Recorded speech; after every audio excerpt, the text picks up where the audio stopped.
forward as of now. So good morning, everyone. Again, this is Dan Onofre with the Bridgeport Regional Business Council. I'm the president and CEO there. We operate the Bridgeport, Stratford, and Trumbull Chambers of Commerce.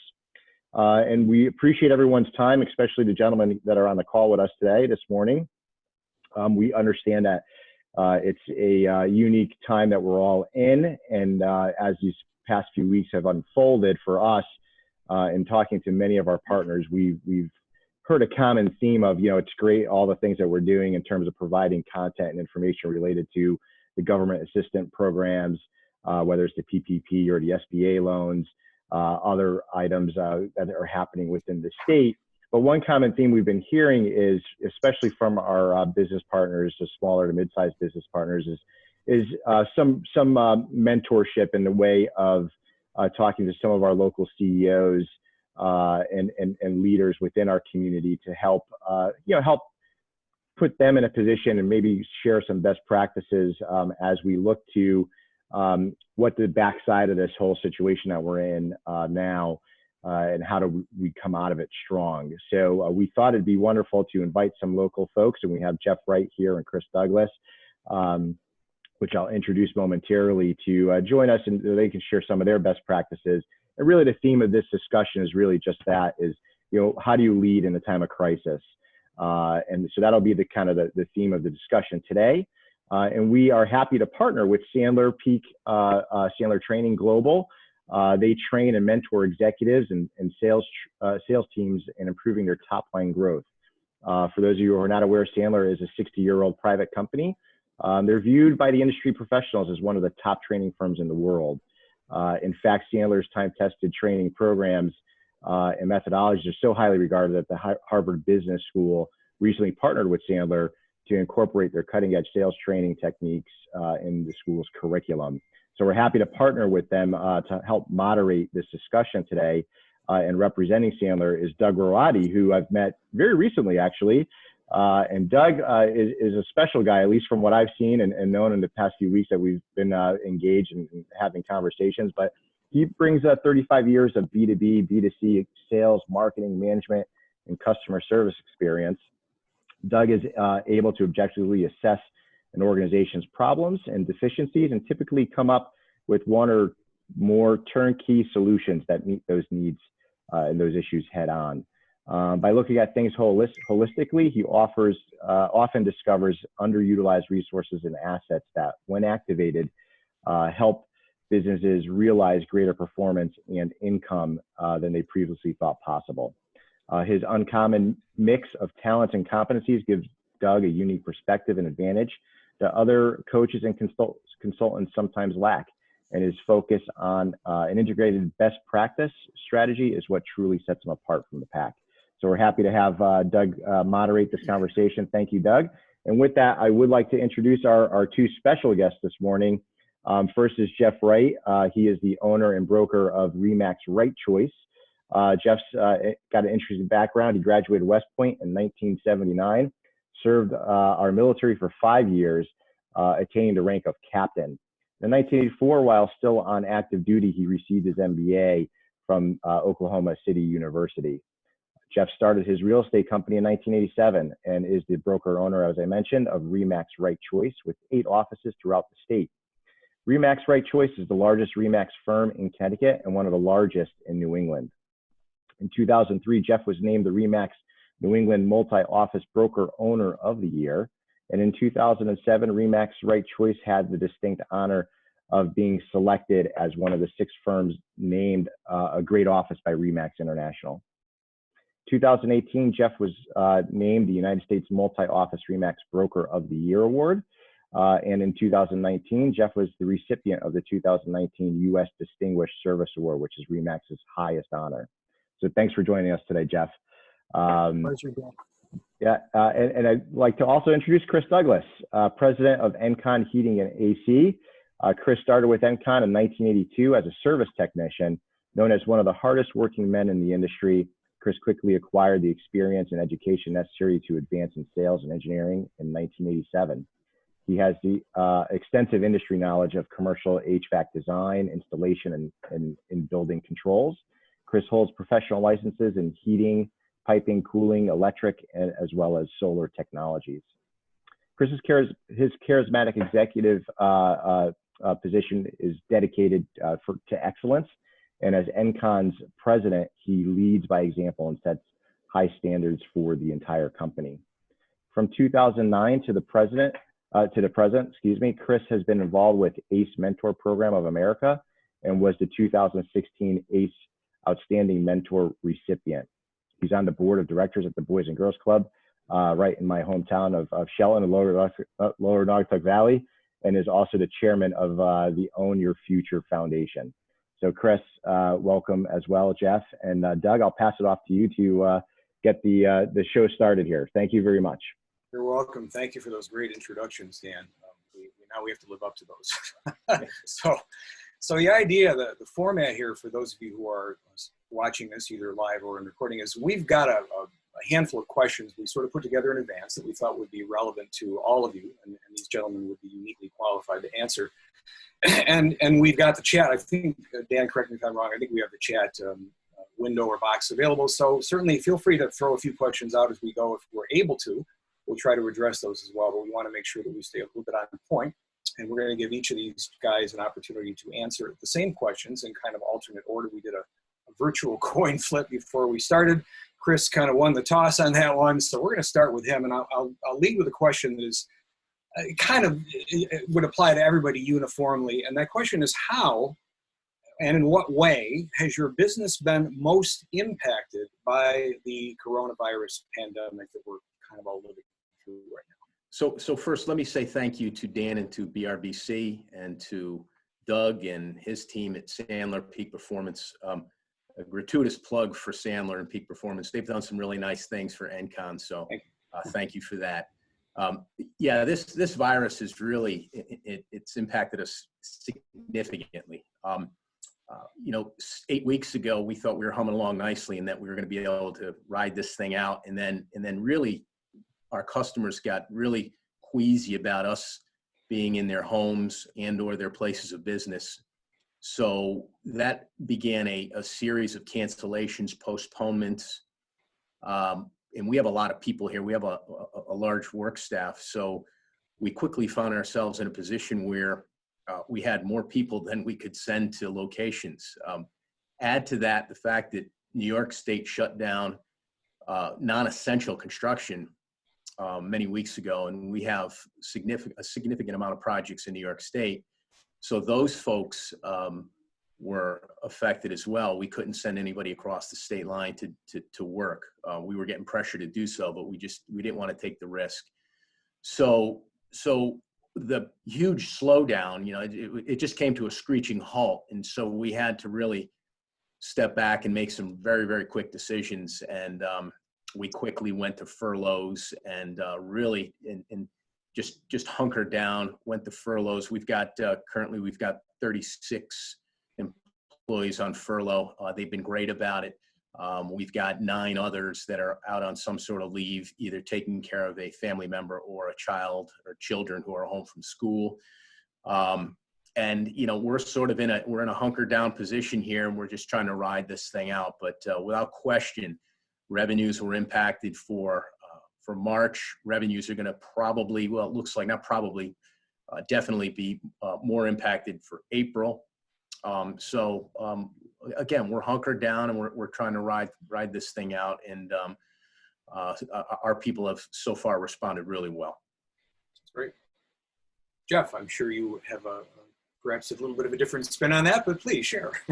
Actually, in a lot of ways, very similar, but I also want to just echo Chris's comments and special thanks to Dan and the BRBC and you, Doug, in the Sandler world. So for us being a real estate business, the governor deemed us essential when he put out his orders. So the essential would think that you could do some level of business similar to what you've done in the past. And that would be the case, especially for properties that were under deposit or under contract. But as time has moved forward, you and more agents, real estate agents, have become concerned with being exposed to the virus. Sellers have been concerned about having anybody come into their house. There's been new rules put in our industry in terms of who can go into a house, meaning, you know, they want one person at a time. There's limitations just on how things are done. So it's been similar to Chris. It's been a real big impact overall to just the bottom line, real big impact. This is what people would call our spring market. So this is where people would say, this is when, you know, January, February typically starts out slower, and then it really kicks in March, April, May. So, you know, we've adjusted, done the best we can do. Our sales force, most of our folks are independent contractors. So just for perspective, we're in 8 different locations in the state, and we've got on average about 125 salespeople. So you've got, and then from a staff standpoint, we've got 10 to 15, 10 full-time, and then some part-time folks. But make a long story short, big impact, and what, you know, we're just looking to do the best we can for what's there, and make sure most of all that everybody stays safe and are using best practices so that we get through this together, and then we're ready to rock and roll on the other end. That's great. I'm going to ask both of you to maybe just expand a little bit on that, because it sounds like you're still doing some business. It isn't as though things have completely, you know, kind of ground to a halt. And I'm guessing that maybe that has required a little bit of a different approach to the whole selling process. And we obviously have kind of an interest in that coming on our end. I mean, without going into huge detail, what have you, I mean, how have you maybe tweaked things a bit in order to still be able to have that conversation without maybe coming across as being, you know, insensitive or opportunistic or otherwise? Feel free to, whoever wants to field that first, go ahead. Yeah. So I would just say, so we're fortunate that a lot of our world we can do for those that want to keep their house on the market and those that need to buy. What does it mean you need to buy? Somebody has sold a property, somebody has relocated, or somebody's gone through a life change in a marriage or whatever. So there's still people that have to move or have to do something. So we've really leaned into the virtual world. So we've literally done lots of showings through virtual tours. We've done meetings through Zoom. We've done meetings through FaceTime. We've had an agent just go themselves into a house ahead of somebody and identify and limit that's there. So we actually, with everything that happens in life, there's a positive and negative. And the positive is just our ability to do business a little bit differently. So the virtual part has really helped us to continue to do some transactions and stay in business overall. That's great. Chris, any changes size there? Oh, definitely. Yeah, we're fortunate. We have a very large customer service center, and we equipped those folks to be able to work remotely some time ago. So whether that was by luck or by you know, whether we were smart or lucky, I don't know which, but so we were able to send the majority of those people off site to continue our service operations. The furloughs that we have were selectively done. We still have a large group of technicians that are still able to respond to our customers. And we still have construction projects in Connecticut that are moving very, very quickly and robustly. So we have construction crews that are still working. We have a lot of people. We're probably 70% remote at this point. We have a skeleton crew, I'll call it a skeleton crew, in here at the office. The sales process has without a doubt slowed down, because just as people didn't want our technicians in their homes or in their buildings, for the obvious reasons, they're concerned about their safety, they're concerned about the spread of the virus. For the same reasons, they didn't want to have salespeople visiting them. So I can tell you that we've got a whole bunch of sales calls set up for right now for the month of May. That some of those will probably get pushed. Probably most of those will get pushed. But I would say it prolonged or delayed the sales process, but it hasn't ended the sales process. So all of the sales appointments and the meetings, the majority of them that we've had set up have just been rescheduled. So, you know, we're anticipating an onslaught of a real busy period here coming into June, July, August, hopefully. So, but we're still up and running. We're still doing our business. We're still communicating. And again, I think we've responded really, really well. That's great. Awesome. All right. Super. Question numero dos here. And this, you've touched a little bit on this, but if you can expand, it would be great. And Jeff, will let you take the first crack at this.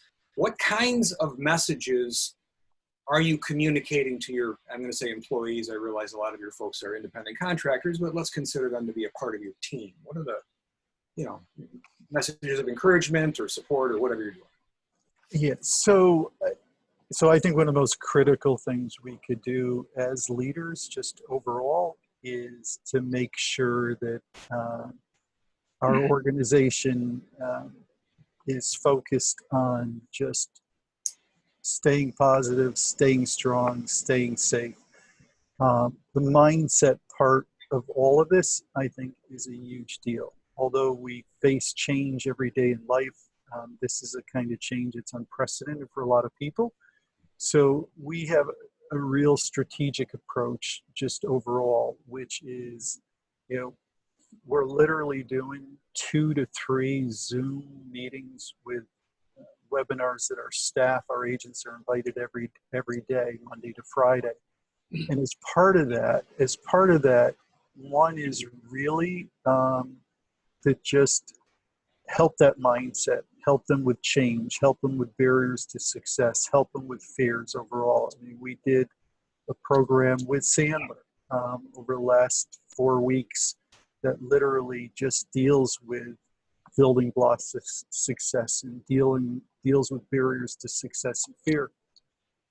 So that's number one. And it's also part of what we always try to do is to keep people motivated to a level to help them be able to perform what we call levels that they don't even know could exist. So mindset is really, really critical just overall.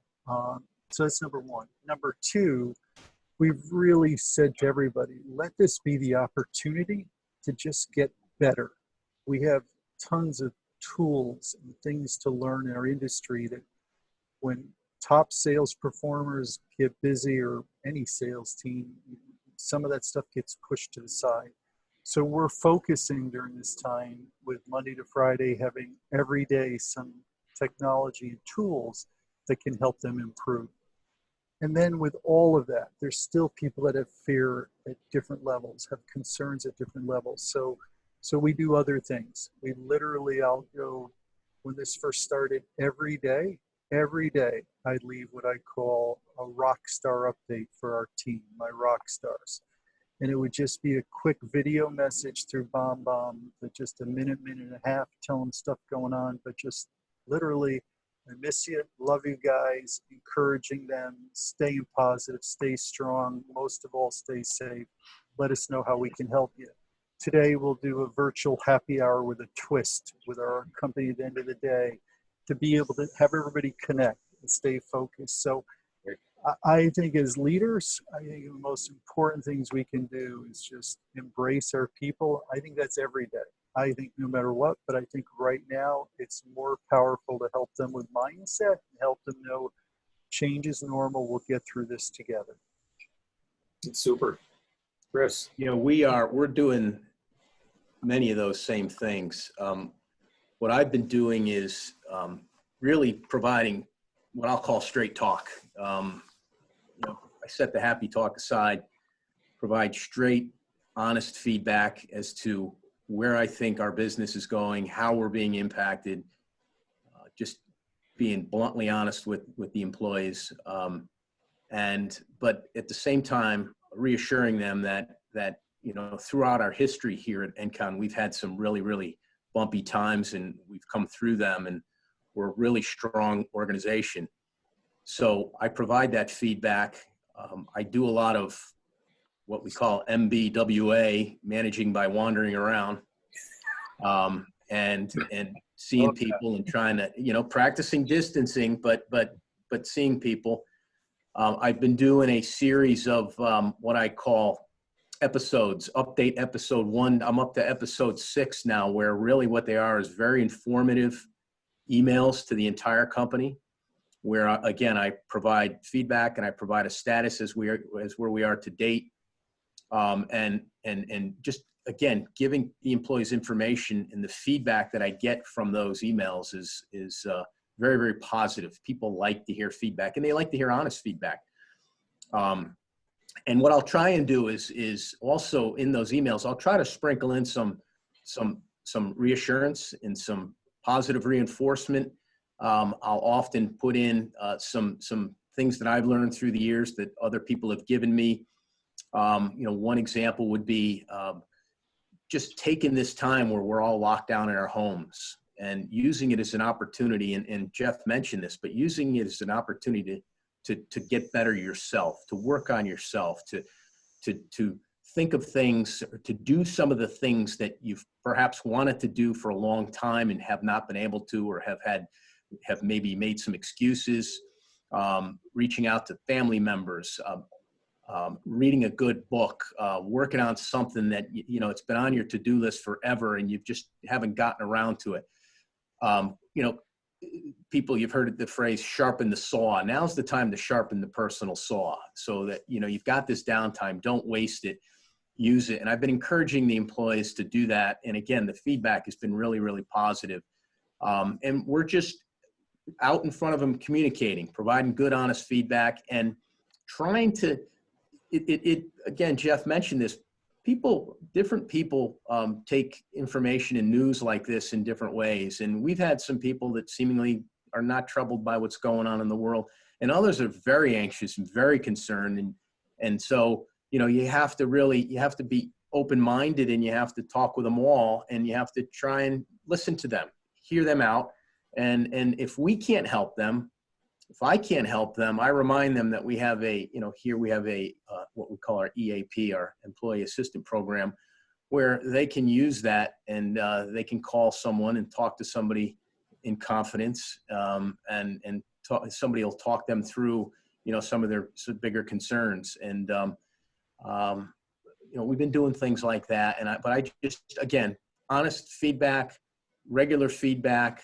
And the only thing I'll add to that is I base my timing on gut feel for how I think the employees are doing and how they're reacting to the changes. And these are daily changes. And I base it on gut feeling as opposed to just regularly scheduled emails or feedback. I think there is such a thing as over communicating, where you can over communicate and then it just becomes background noise. So I try to make sure I have enough content, and I try to get a good feel for how I feel the organization is doing. And then I'll go and I'll provide honest feedback. And again, I go by gut when I provide feedback to the employees. That's great. You're going through this, and I'm gonna take a little bit of a segue or go into a tangent here, because I think a lot of what both of you said may have some relevance to the customer relationship. I mean, there are certain people philosophically who say, well, any business has two sets of customers: the internal customers, which are your employees, and then of course the people ultimately you do business with, the external customers. And I mean, obviously a lot of what you just described is employee centric, but how much of it might be adaptable to the relationship you have with the people that you ultimately do business with on the outside? Whoever would like to take that.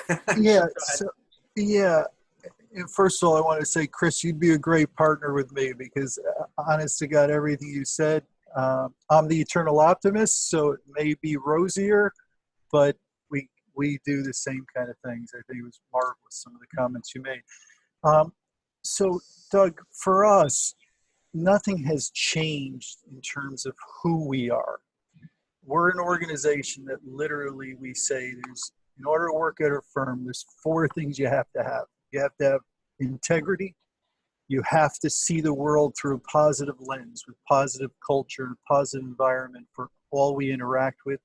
You have to be full-time and committed to mastery and to making a difference in people's lives that are asking, sir. You got to be kind. Those are the 4 things we live by. And if you don't, we don't say we're better than anybody. We just say that's who we are. We're very comfortable who we are. And if we don't fit who you are, it's okay. We don't fit everybody. So everything we try to do is with our clients is to create a wonderful experience. We think it's a gift for them to entrust their home or buying a home through us. We think it's just a gift that they've given us. So what we say different today is that we ask our agents to over communicate. There's changes going on every day with lending. FHA has gotten out of the business, which is government loans for the most part. They've cut down. They've changed their qualifications. People that thought they were approved are no longer approved for a loan. So we've said, just be the best you can. We keep, like Chris said, we keep educating. We have mortgage updates, legal updates, so that our people are armed and ready to, on the moment as things change, to update their folks. So we think communication from our end as leaders is incredibly powerful with the organization. We think it's equally powerful to communicate with our sellers and buyers. And we also think it's really powerful to not ever be salesy, but for those people who aren't yet in that cycle, but they were we were working with them, is just to check on everybody. Just check in, not check in, how's your real estate? We're checking in to make sure they're okay. Great. And let the human component just really drive, because that's who we are. So we just want people to be the best version of who we are every day, and especially right now. That's great. Chris? Yeah, I've challenged our entire company to stay in close contact with all of our customers, our subcontractor vendors, our vendors, and to really stay in contact with them and try to help them any way we could. And it doesn't have to be related to what we do each and every day, just to reach out to them.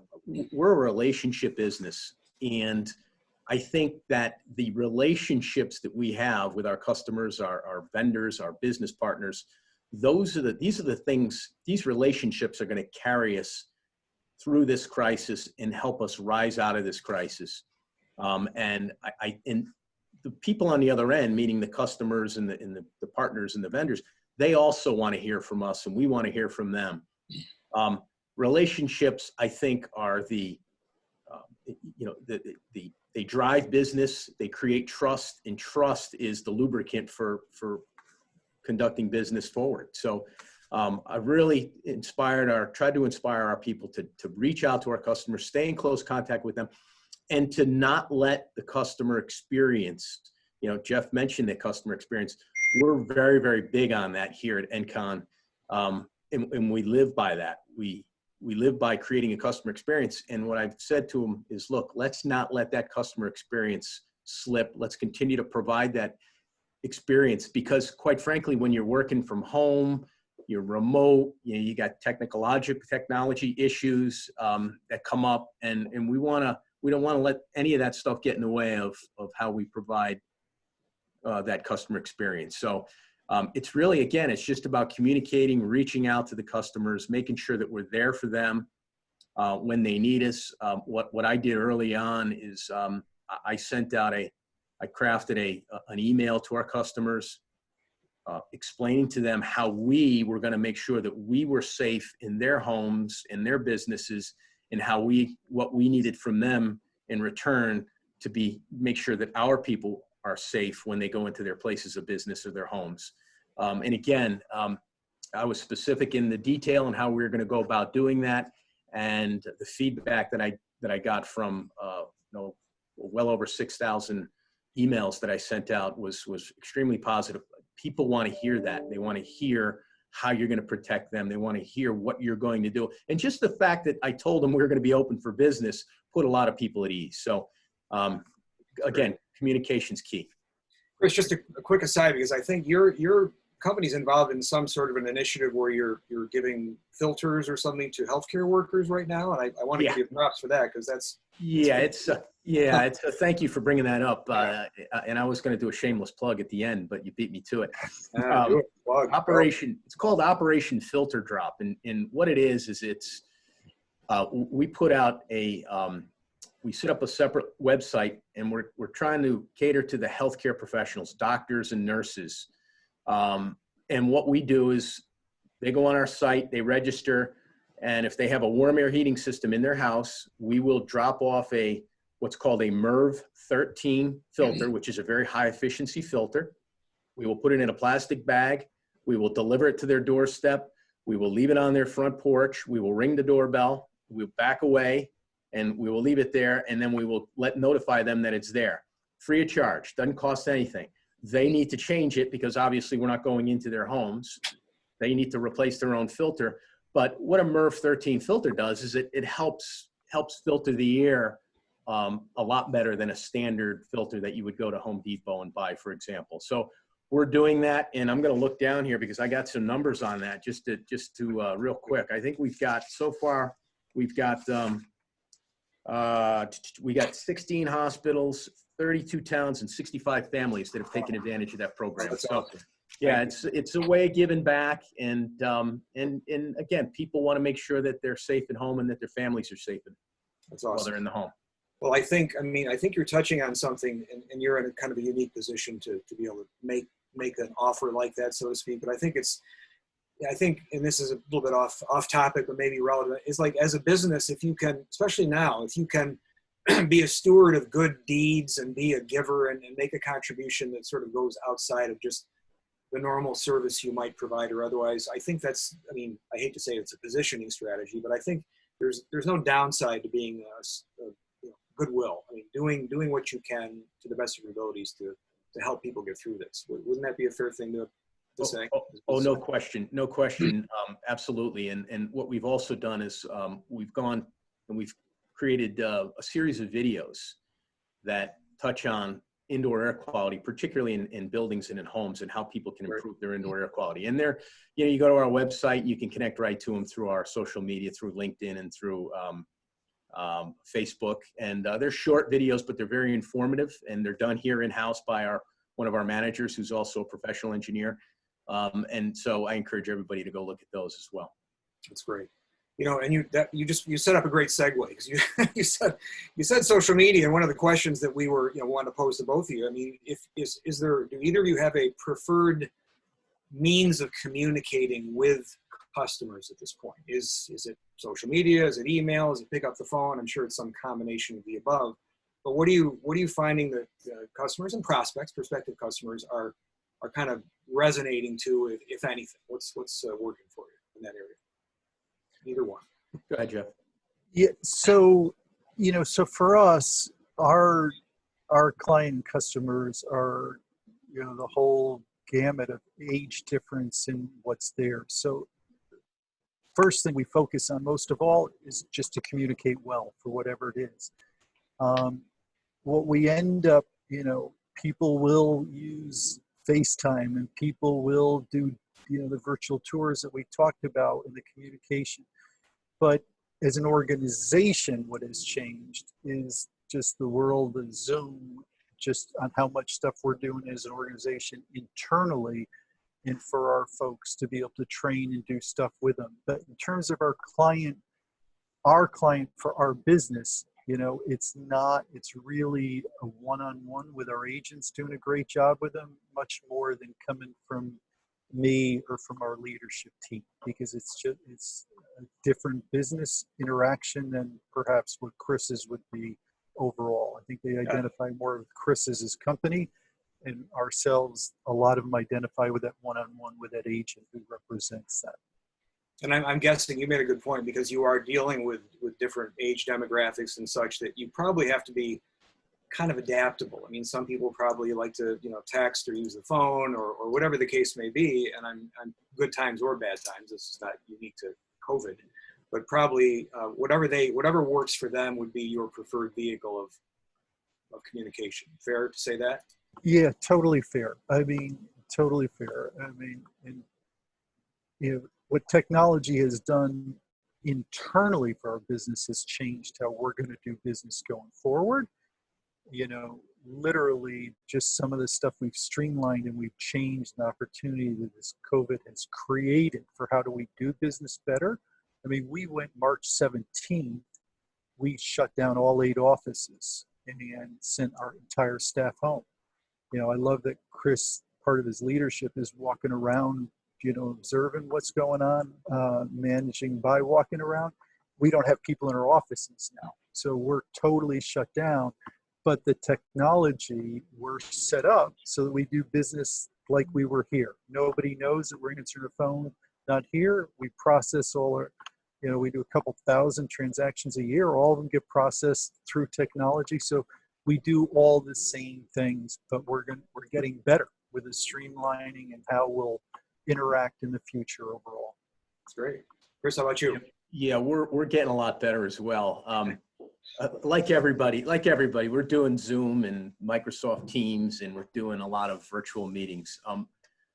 Still a lot of email chat, but I've always encouraged the employees to either, if you can't get in front of people, talk to them on the telephone.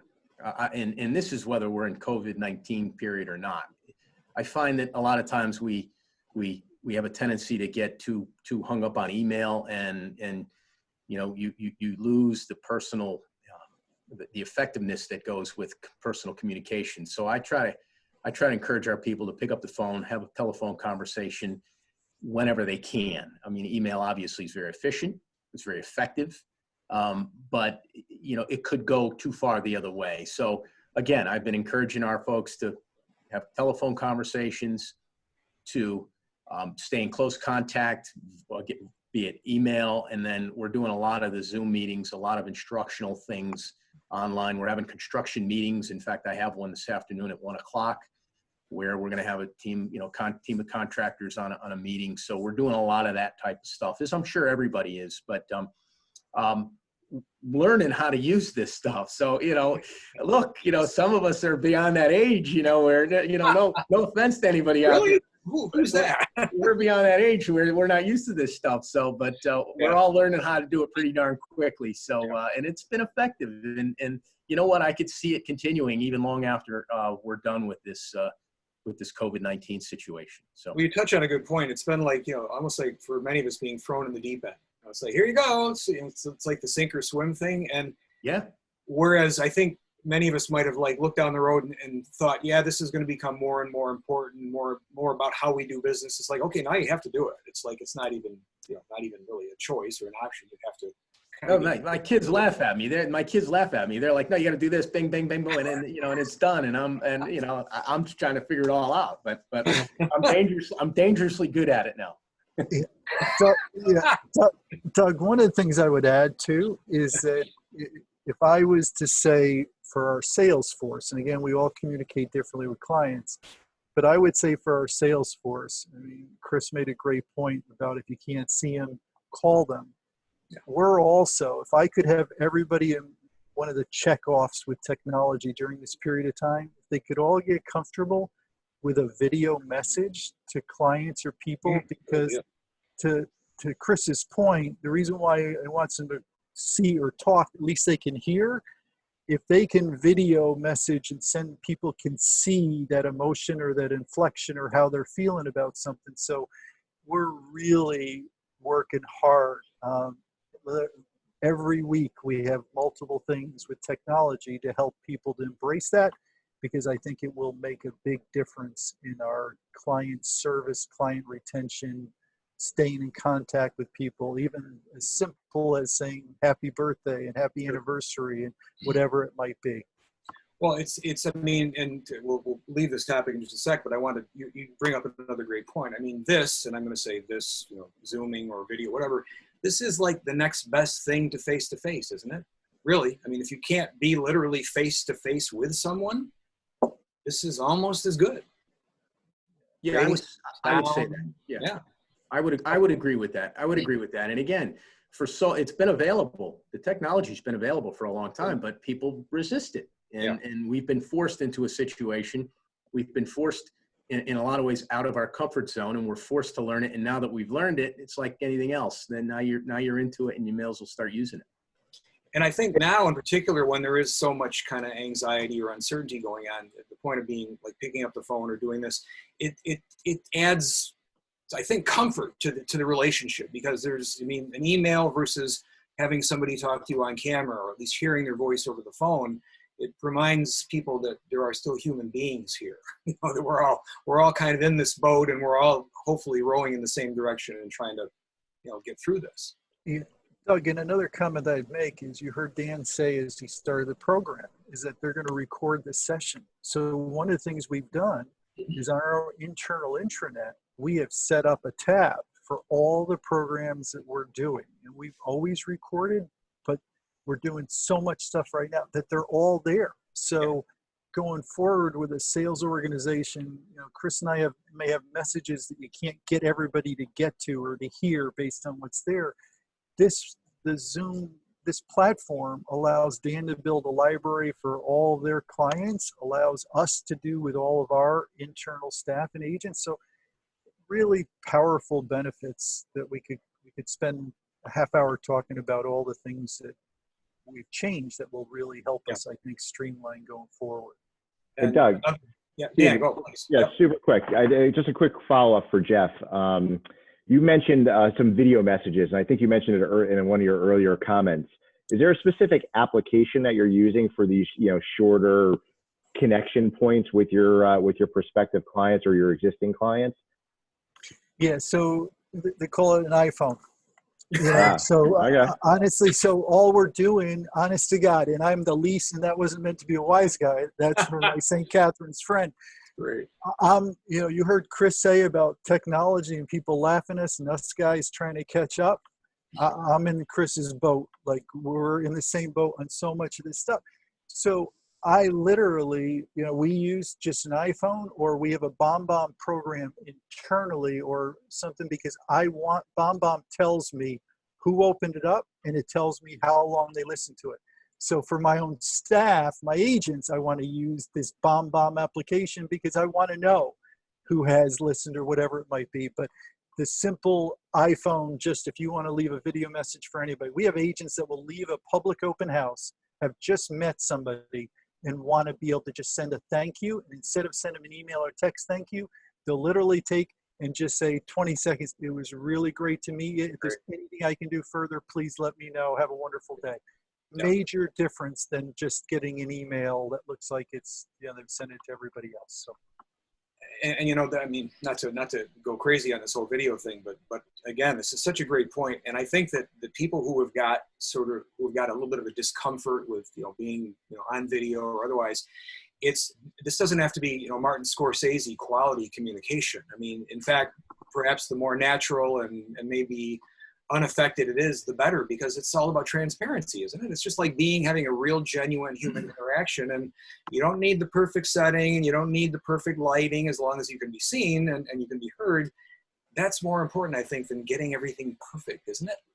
Doug, I'm not going to speak for Chris, but if I had a full head of hair like you, and again, I won't speak for Chris, if I looked like that and I sounded like you sound, like you're ready to go on a radio show, it's okay. So I had to get over the fact that I really look like that. That's not new.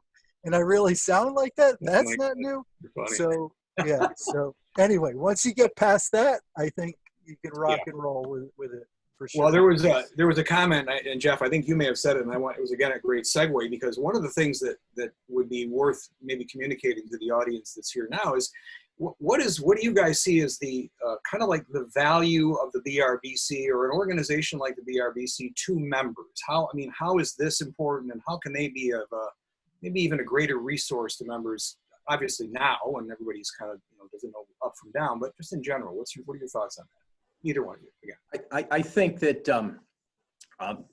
staying in close contact with your customers, your members, is extremely important.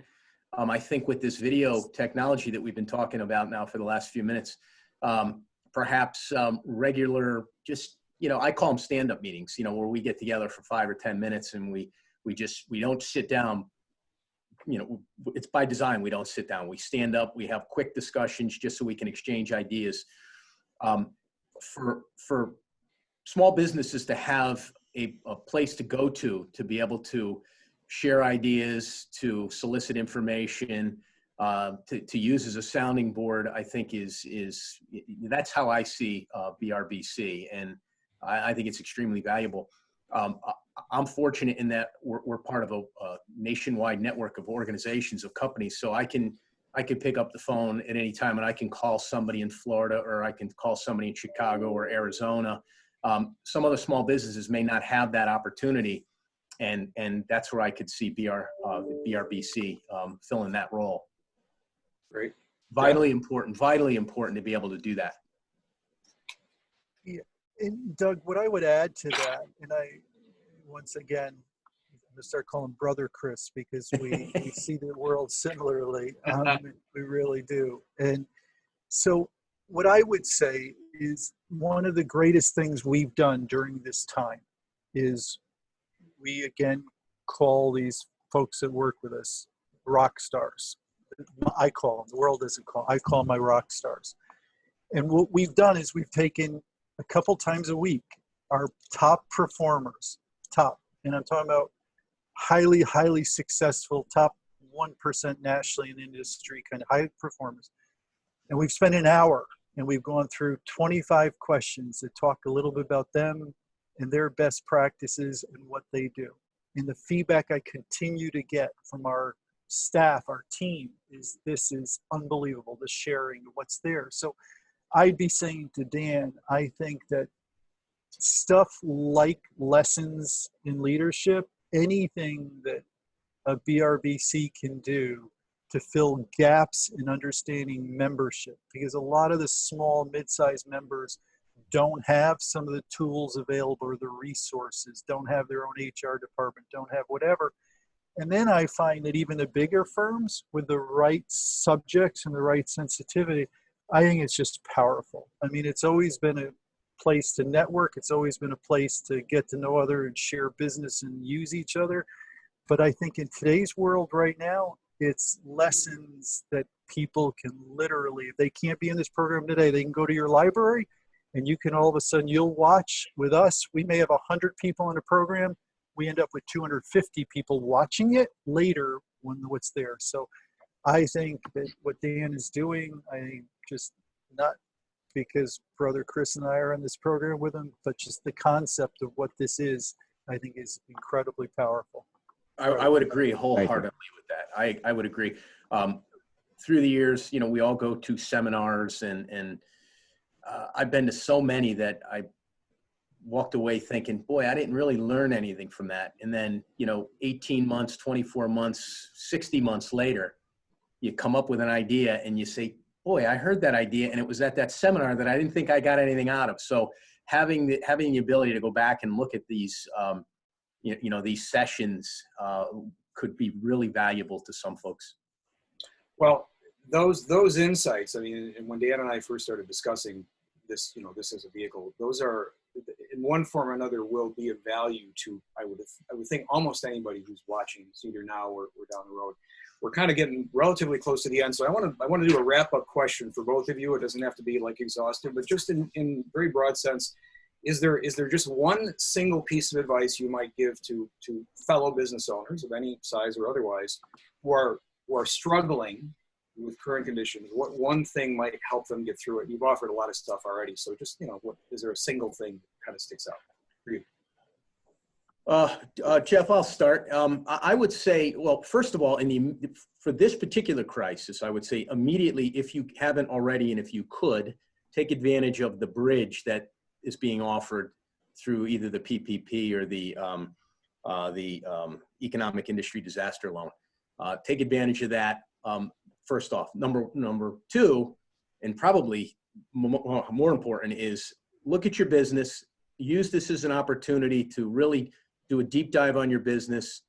Look at your overhead. Look at your labor force if you have one, and make the tough calls now and act quickly. I've talked to many businesses over the past few weeks, and what I've learned is that a lot of people delayed on their actions.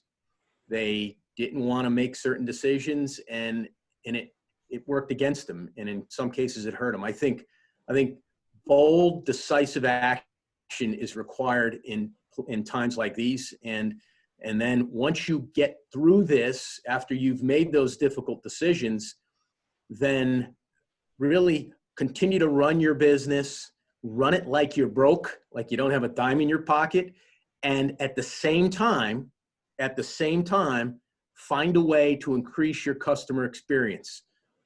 Provide a better customer experience with less, and that'll help take you out of this. And then when you come out of it, when we make it over this bridge, I think the people that do that, the companies that do that, will be better for it, and then can continue forward and really, be profitable and be strong coming out of this. That's awesome.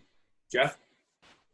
Yeah, so those were all great. So I'm just going to go in a different direction. Those would have been comments I would have made 100%. So I'm just going to say that, and I think this is now, I think it was yesterday, and I think it's in the future every day. You cannot tell your people that you care about them.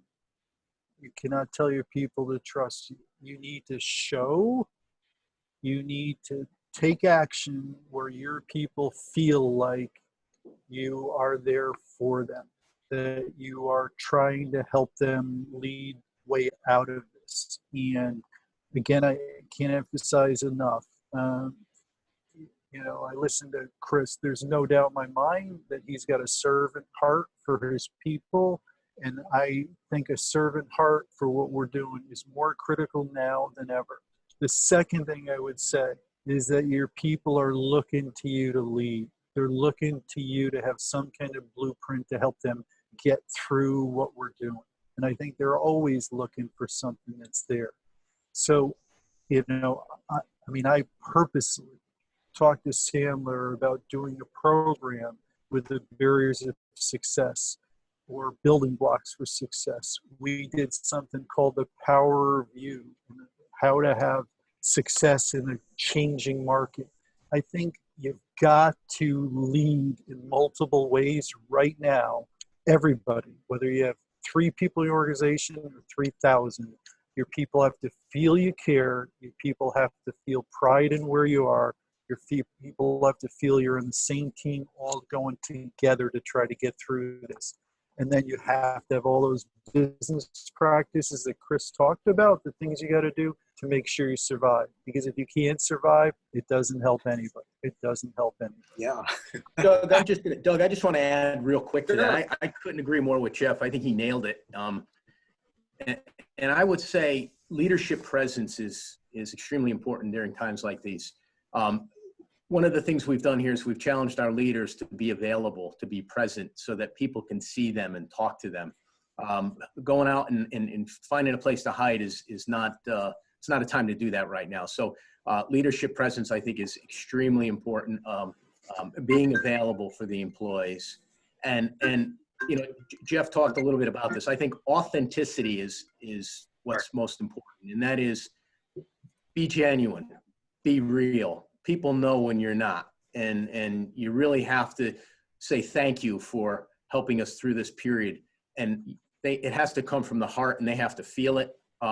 Being authentic, I think, is so very important, and it goes so far. And people they want to know. There's an old saying: people don't care how much you know, or how much you think you know, or how good you think you are, until they know how much you care about them. And I think that applies. That applies always in business with leadership, but I think during these crisis periods, I think it applies even more. Awesome. Well, gentlemen, this was a ton of stuff. And I think probably everybody on the call will be glad that they can come back and watch it again. I'm just going to touch on real quickly here on a couple of bullet points before handing it back to Dan, because we're at 5 minutes before noon, which gives us a minute. But both of you, you both agreed on a lot of things, which were great. And just a few of them that I think are relevant to the people out there. Use the downtime. It's like we can sit here and get, overwhelmed by everything, but it's not very often that any of us has an opportunity, and I'm going to say opportunity, to sharpen the saw, I think, as Chris or Jeff might have put it, is like you've got time now, and use it productively. Read, take courses, study with us, study with somebody, but improve what you bring to the table, because when things get busy again, and they will, you're not going to have that time. And many of us will be scrambling to try to catch up. Chris, I don't envy you when August rolls around and it's like boiling hot and people are like, my air conditioning's not working yet. It's going to be fun. But, you're right. Exactly. But, take advantage of the opportunity. Leadership, huge. And assuming that role with your your people, which is to say your employees, your contractors, or otherwise, as well as your customers. I mean, be there and be a person of strength, be somebody who they can look up to, who's obviously not going to sugarcoat things, but is going to approach from a standpoint of being, as you say, the servant leader, and how can I help, and here's where we're going, and we're going to bring you along. I think that's all really important stuff. And the other thing that I think is of all of this, and there's plenty of it, is just, don't shy away from the technology. And I don't know that anybody on this call is, because if you're on this call, you're on Zoom, so certainly you kind of at least know the basics of how this works by now. But recognize that this is going to be a pivotal part of how we do business from this point on. People who have become acclimated to this style of communication, learning, or otherwise, aren't going to just say, hey, let's just ditch this now and go back to face-to-face, because there's a lot to be said for this, just in terms of the efficiency, the economical components of it, and all the rest of that. So use your iPhone, talk to the camera, do videos, communicate, use your voice, but don't pretend like the technology is just going to go away or become unimportant once things return to some kind of normalcy. And it may be the new normal is now what we're doing right now in terms of communication and such. So we're going to put together sort of a bullet point summary, and I will be delivering that to Dan, and he in turn will send it out to everybody who's on the call right now so they can have something to look at. But thank you both for your time. Great opportunity. The virtual round of applause. Everybody out there, I'm sure, is likewise doing it. Dan, do you have any closing wrap-up remarks you want to make? Yeah, no. I just want to echo what you said, Doug. We will be following up with everyone on this call with just some bullets, some nuggets. There was a lot of great content shared by both Jeff and Chris. So thank you again for one, taking the time to be on this call. I know everyone's busy, and we're all trying to pivot and navigate and do all that. But we felt it was very important to get folks like yourself in front of our membership, in front of the business community, to help them, beyond the blocking and tackling that they're working through now with the loans and trying to figure out those bold, hard decisions they need to make. But what else can they do to kind of position themselves on the backside of this and come out of this stronger than they were going into it? So I appreciate your time and sharing your knowledge on behalf of the entire Bridgeport Regional Business Council and our affiliated chambers.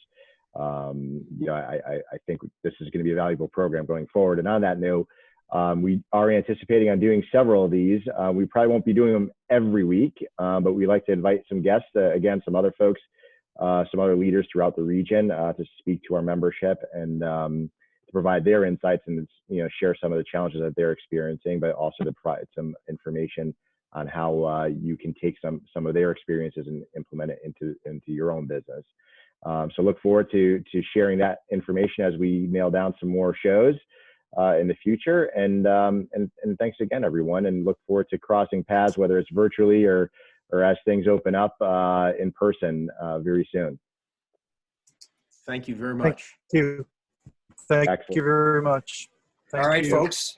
Be safe, be well, and be productive. That's right. Thanks again, guys. I appreciate it. Take care of yourselves. Yep. Bye-bye. Thank you. Thank you, everyone.